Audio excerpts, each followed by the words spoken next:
ఈ సినిమాకి పనిచేసిన వారి గురించి కూడా మాట్లాడాలి. ఎప్పుడు మన గురించి మనం మాట్లాడుకోవడం కాదు. తెర వెనకాల హీరో గారు కానీ మేము కానీ ఇంతమంది పనిచేసాం. మా కోసం వాళ్ళందరూ పనిచేసినప్పుడు వాళ్ళ గురించి కూడా 2 ముక్కలు మాట్లాడితే బాగుంటుంది అన్నది నా అభిప్రాయం. సో ముందు వేదిక మీద ఉన్న వారందరి గురించి కూడా చెప్పదలుచుకున్నాను. And first I start with Srikanth. ఆయన నాతో ఆసియన్ సినిమా చేశారు. సో ఆఫ్టర్ లాంగ్ టైం ఇప్పుడు ఆయన చెప్పినట్టు ఈ సినిమాలో కలిసి కాంబినేషన్తో పనిచేసాం.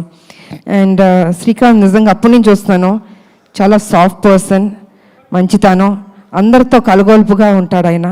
అండ్ ఏ పాత్ర ఇచ్చినా కూడా చక్కగా చేస్తాడు, దాంట్లో ఒదిగిపోతాడు ఆయన. సో ఆయనకి నేను ధన్యవాదాలు తెలియజేసుకుంటున్నాను. అండ్ మా బబ్లు నా తమ్ముడు ఎప్పుడు అల్లరల్లరిగా ఉంటాడు, ఏ పాత్ర ఇచ్చిన అద్భుతంగా చేస్తాడు. నిజంగా తన చిన్న కోరికలే పాపం, తనకి ఎప్పుడు పెద్ద పెద్ద కోరికలు ఉండదు.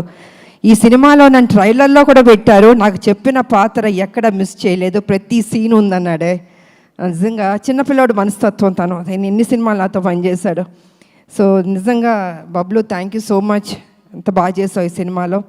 అండ్ ఇక డైరెక్టర్ గారు, ఆయన పాపం నిజంగా మేమందరం బాబు నేను అందరం హింస పెడుతూ ప్రతిరోజు, అంటే as a director captain of the ship కాబట్టి మా సందేహాలు మేమేం అడగదలుచుకున్నాం, మాకేం కావాలో మరి వారిని అడగాలి. ఒకటి ప్రొడ్యూసర్ గారిని అడగాలి, లేకపోతే డైరెక్టర్ గారిని అడగాలి. ఎందుకంటే సినిమాని పర్ఫెక్ట్ ట్రాక్లోకి తీసుకెళ్ళాలి, ఏ పాత్రని ఎంత బ్లెండ్ చేయాలి, మోతాదు ఎక్కువ ఉండకూడదు, తక్కువ ఉండకూడదు, సమఫలంగా తీసుకెళ్ళాలి ఒక డైరెక్టర్ కాబట్టి. ఆయన బ్యాలెన్స్గా చేశారు. ఎందుకంటే బాబు ఆయనది కాదు నాది కానీ మెయిన్ క్యారెక్టర్స్ దీంట్లో ఎక్కడ తగ్గకుండా ప్రతి సీన్ ఆయన ఏం చెప్పారో అవన్నీ చేసుకుంటూ బ్యాలెన్స్ చేసుకుంటూ వెళ్ళారు.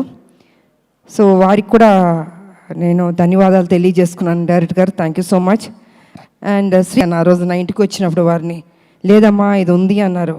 అంటే నేను ఎందుకు అడుగుతున్నానంటే I don't want to reveal అండి, క్లైమాక్స్ రివీల్ చేయడం కాదు. ఆ క్లైమాక్స్లో ఆ సన్నివేశం ఉంది, నిజంగా ఇంకొక హీరో అయితే ఒప్పుకోడండి. ఇంపాసిబుల్ అండి.